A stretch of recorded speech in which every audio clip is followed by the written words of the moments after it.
Most people underestimate the power of process. They stick it in the back seat and forget about it until it's too late. But they shouldn't.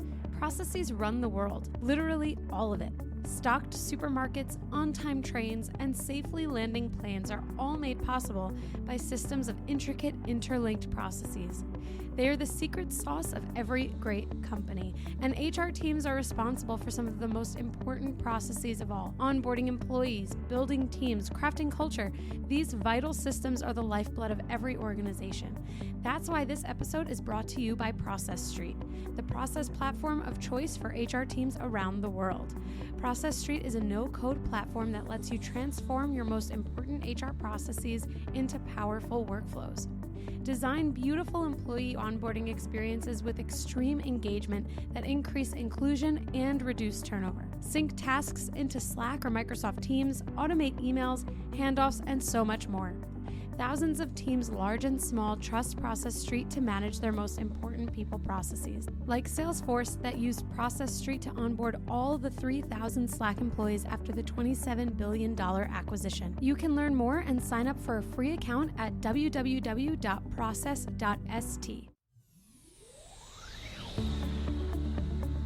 Welcome to the Bringing the Human Back to Human Resources podcast. The podcast all about the delicate balance between people and business, and quite literally, reconnecting the two. My name is Tracy Rubin, and I've spent nearly my entire professional career in HR. Join me as I share stories, opinions, and words of advice with you each week. Hi, everyone. Welcome back to the podcast. Thank you so much for being here for another week. Don't forget to rate, review, subscribe wherever you are listening to or watching this podcast. And if you have a friend maybe that is interested in what we do and what we talk about here, please feel free to share the podcast with that friend. This week, I am going to be specifically talking about some of the legislative changes or information that's could be really impactful to your experience, your company, your employees. And so I just kind of want to set the stage. So first of all, a lot of my episodes recently have been guest episodes. And so we haven't really talked about some like impending legislation or changes that US-based employers will be confronted with. So definitely want to cover that. And secondly, there is an episode coming up. It is the episode at the end of October, and it is going to cover HR horror stories because Halloween is at the end of October. And when I had asked folks who follow me on my Instagram what they thought would be a kind of like a fun way to celebrate the 100th episode, someone suggested that I collect HR nightmare stories, HR horror stories, and share them on a podcast episode. So that is what I'm doing. So October 25th, I think, is that last Tuesday of October. That episode will be all about HR nightmare stories. Now, what I want to say is that if you want to submit your HR horror story or nightmare story, scary story, whatever you want to call it, there's a link in the show notes where you can submit your story. And I've already received a ton, but I think that the more I receive, the crazier and scarier they will be, because there are some stories already that I'm like very concerned about. And at the end of the day, I will share them on that episode, and we'll learn, we'll laugh, we'll grow. We will be concerned, all of the above, right? But it'll be a great way for us to kind of maybe commiserate a little bit, but share some perspective, and hopefully for me to be able to kind of respond to some of the stories too, and maybe make sense of the craziness. So with that, let's jump right into this week's episode. So the two things that I really want to talk about are the I-9 flexibility extension coming to an end at the end of October, and pay transparency.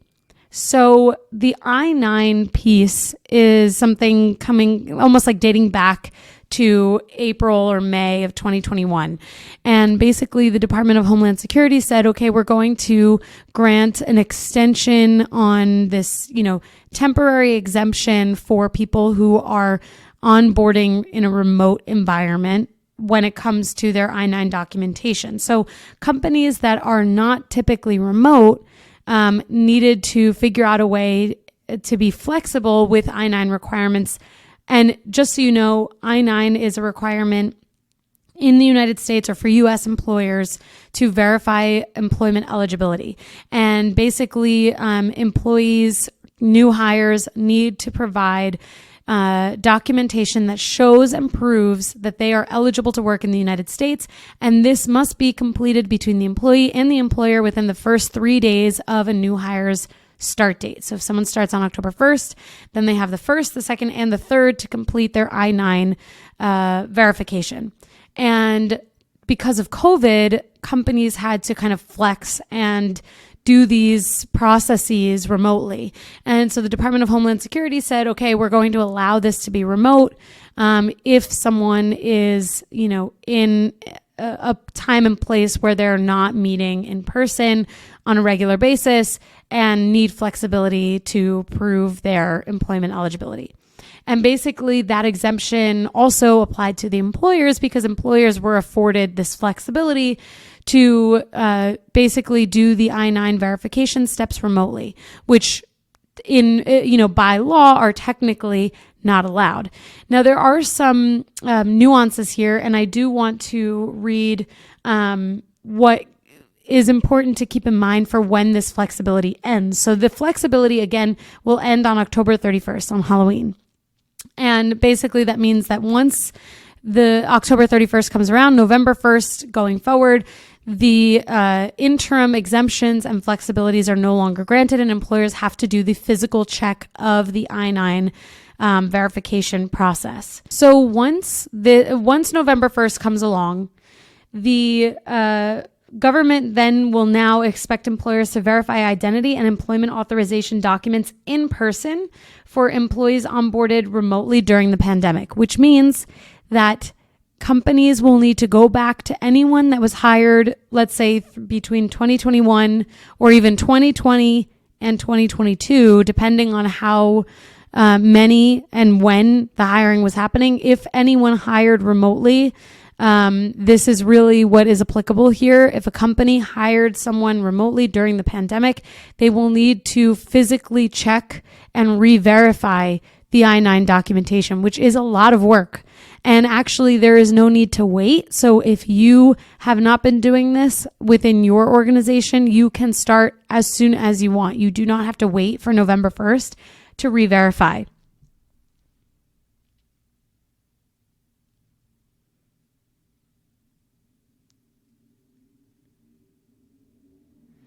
And actually, the expectation is that the re-verification is happening after the employee begins working on a regular and consistent basis in person, or 3 days after a COVID national emergency ends. So for whatever reason, if a state still is in a national emergency with COVID, then once that policy were to end or that status ends, then it's required.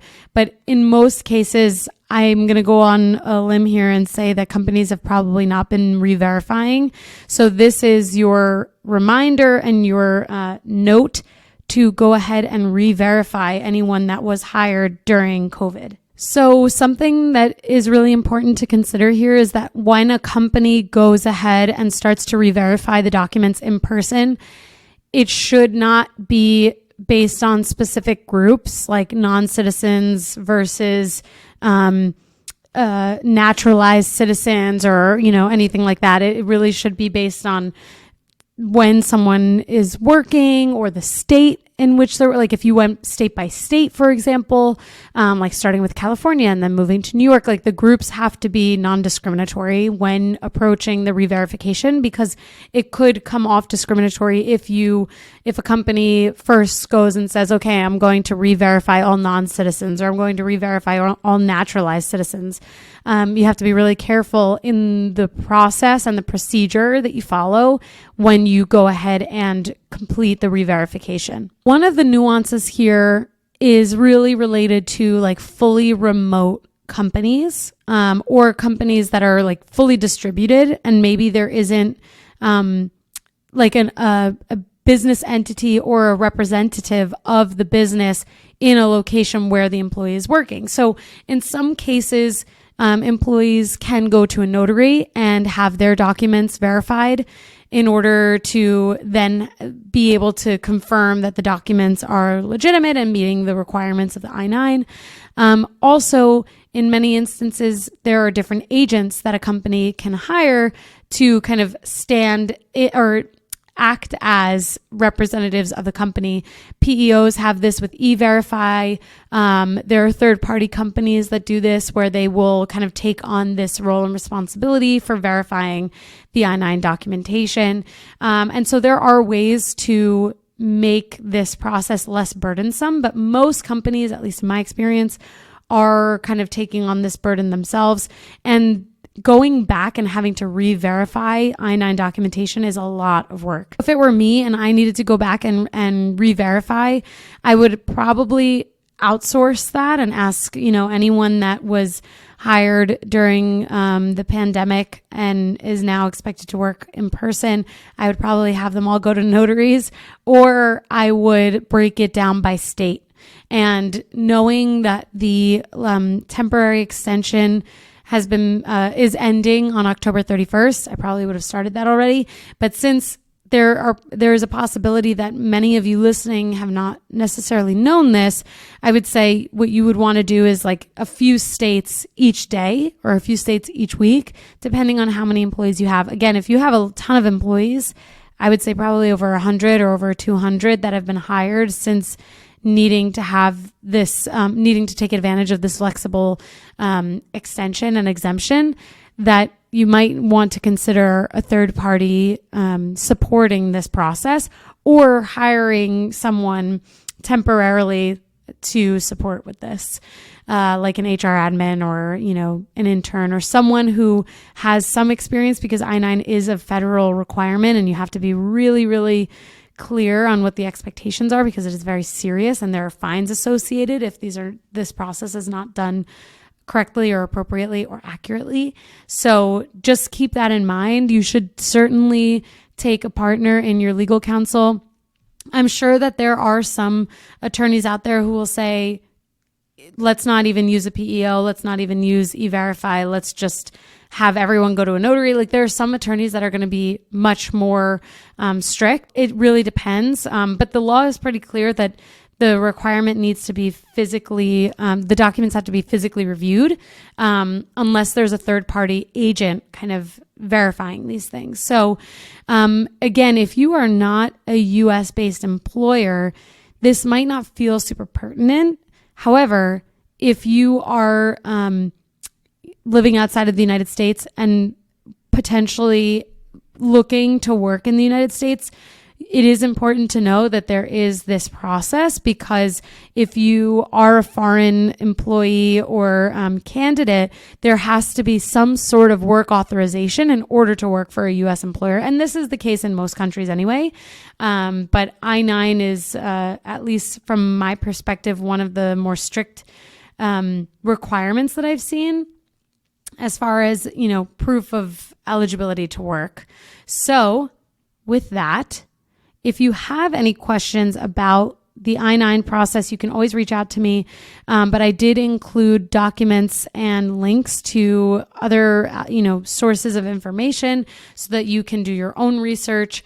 And if there's anything that I've said on this episode, in this recording, that doesn't age well because something changes, please know that this is just a moment in time. And so you should always and continuously do your own research to make sure that you are up to date on the most recent and accurate information, because we know that legislation changes all the time. And this isn't even legislation. This is really like just federal requirements. So make sure that depending on when you're listening to this episode, even if you're listening on October 31st, there could have been something that changed. And, this episode might not remain as fresh as it is today. So that is my reminder to all of you. The second important legislative change is really kind of like something that has been prevalent for a long time, which is pay transparency. I think I talked about this back in 2021 because there have been states that have been much more active in requiring pay transparency upfront before someone's hired. And so I thought it would be a good opportunity to talk about this now because New York recently updated their pay transparency requirements. So I'm actually going to go state by state. Now, again, this is US specific. So if you don't live in the US, I know that it's not necessarily super relevant for you. However, I think it's really important to be well-rounded. And you never know when you start working for a US-based employer or if you yourself move to the US. I mean, who knows, right? But the majority of listeners are based in the US. There are significant percentages of people outside of the US. But this episode is going to be really super US focused. So let's go state by state. And this article or information, I should say, will be available in the show notes as well. So if you would like to just kind of go right to that link and follow along, you certainly can do that as well. But this is something that basically shows us state by state what the requirements are. Hey everyone, I wanted to take a quick break to tell you about the Employee Onboarding Podcast by Process Street. If you care about crafting a magical experience for new employees and you love podcasts, you won't want to miss this. Join the Process Street team as they have conversations with people leaders and technology creators exploring the world's most magical onboarding experiences. You will learn cutting-edge best practices, industry secrets, and technology to wow every new employee that walks through your door. I recommend the episode where Process Street's CEO, Vinay Patankar, sat down with Zapier's CEO, Wade Foster, to talk about how they've scaled employee onboarding in a $5 billion remote-first organization. And the conversation with Ben Eubanks discussing how to leverage AI and automation to improve the new employee experience will blow your mind. You can find the Employee Onboarding Podcast on Apple, Spotify, Google, or wherever you listen to your favorite podcasts. Go ahead and check it out, and don't forget, if you're interested in supercharging your employee onboarding or other HR processes, go ahead and give Process Street a try. You can sign up for a free account at www.process.st or check out their YouTube channel for a bunch of webinars and demos. There are 20 states that provide pay transparency laws for equal pay and allow employees to discuss their pay in the workplace. However, there is a focus on salary ranges being provided upfront.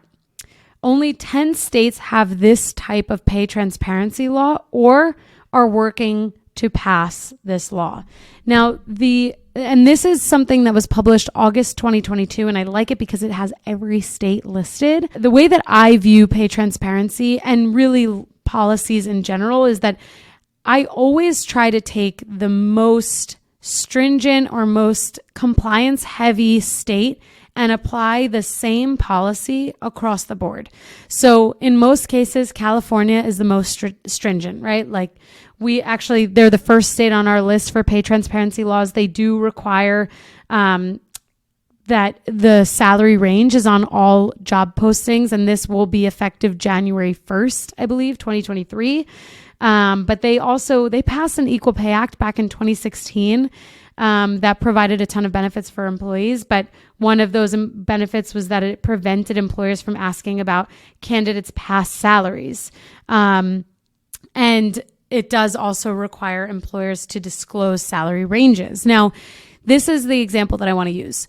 In my past, with California being the most stringent and most compliance focused overall compared to the rest of the states, this concept of not being able to ask past salaries, this is something that I would have applied to all state processes. So if you were interviewing someone in Connecticut, don't ask their past salary, ask them what they're hoping to earn.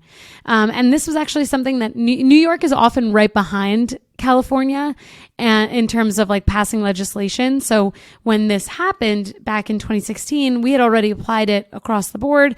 And then by the time that New York passed their own law with this same requirement that you can't ask past salaries, the company was already used to this modality because it was the method in which we approached all hiring. So that is my preference when it comes to things like this, because it's much easier to manage one policy than it is to manage, 50 if each state passed its own requirement. So unless there's something really, really specific that you can't apply everywhere and you would only apply to one state, I could see why you would have multiple policies. But in reality, it's much more manageable if you take the most stringent state and you follow their policies across the board. Now, obviously, I'm not an attorney. There are a ton of reasons why you should go to your legal counsel, your attorneys, to validate that what you're doing is lawful and correct. I am not giving you advice on what to do, but rather sharing what I have done in the past and how I typically like to roll out policies that can be really difficult to manage. COVID is a great example of this too.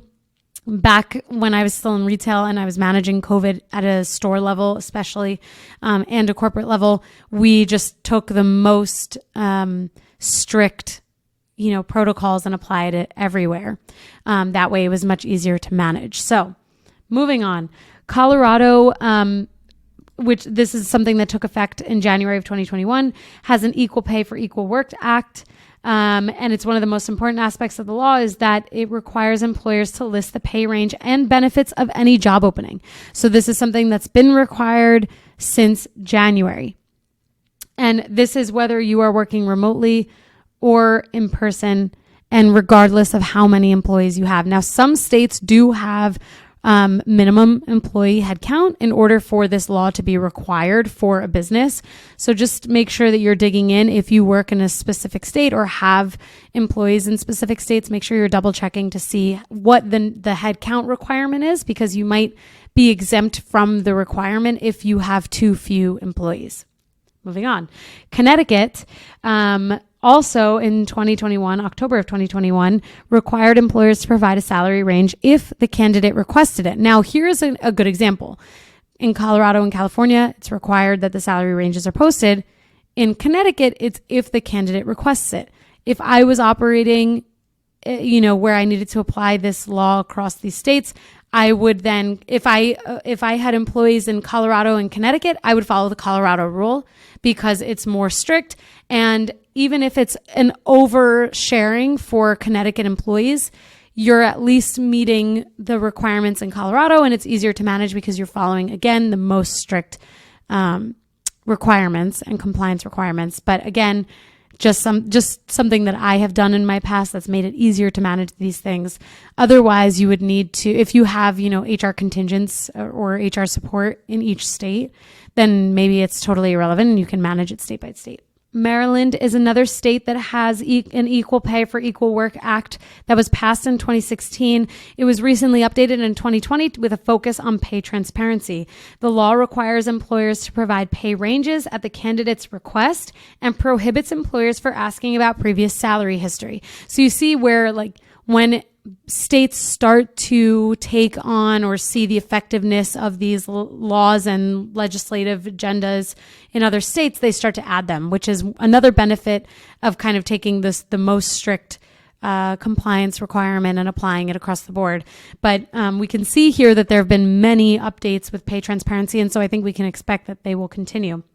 Moving on, for Nevada in October of 2021, they started requiring employers to disclose a salary range after the first interview. Employees are also entitled to salary ranges for transfers and promotions. However, the employee is responsible for making the request, and employers are not required to disclose that automatically. Now, this is interesting because we're starting to see more of this in terms of pay transparency internally crop up in other states. I think New York recently updated their requirements to include internal changes and jobs. So this will be really interesting. Again, this is going to put a huge, I don't want to say burden, but it is a type of burden on the HR function because it's a lot to manage. So another thing that I would do personally is create salary ranges that have the minimum.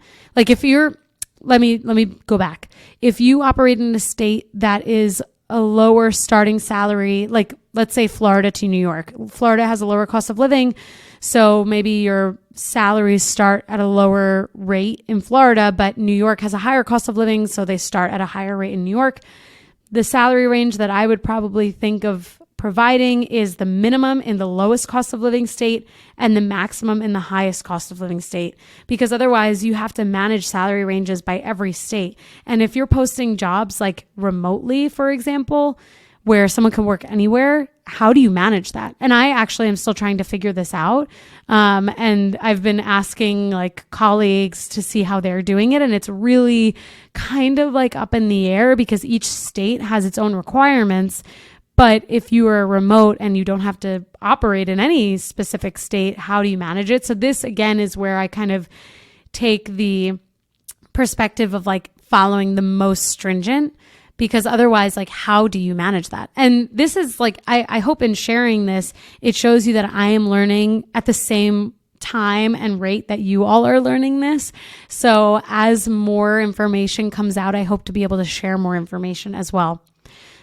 New Jersey and Jersey City specifically have some ordinances here. So in Jersey City, which is a city within New Jersey, the ordinance requires employers to disclose a job's salary range and benefits, which also applies to promotion or transfer opportunities.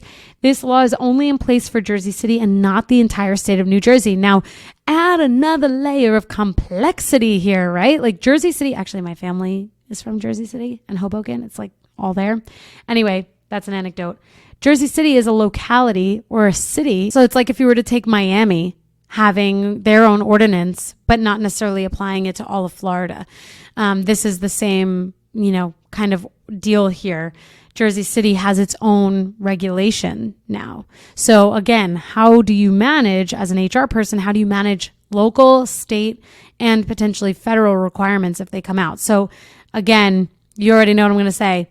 Finding the most stringent is probably going to be the easiest thing to do unless you have HR support in each state or even like a region to be able to manage these state by state or city and locality by locality requirements.